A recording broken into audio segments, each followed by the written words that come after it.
କହିବା, ଏଇଟା କଣ କହିବା, ଏଇଟା କଣ କହିବା, ଏଇଟା କଣ କହିବା, ଏଇଟା କଣ କହିବା।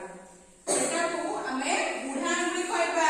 ଏଇଟାକୁ ବୁଢା ଆଙ୍ଗୁଳି, ଏଟା ବିଶି ଆଙ୍ଗୁଳି, ଆଙ୍ଗୁଳି, ମଝି ଆଙ୍ଗୁଳି, ମଝି ଆଙ୍ଗୁଳି, ଏଟା ପରି ଆଙ୍ଗୁଳି, ଏଟା କାଣି ଆଙ୍ଗୁଳି। ଏଇଟାକୁ ଆମେ ମନେ ରଖିବା ପାଇଁ ଗୋଟେ ଗୀତ ମାଧ୍ୟମରେ ଶିଖେଇଦବୁ ହେଲା, ମଜା ଲାଗିବ, ମନେ ବି ରହିବ।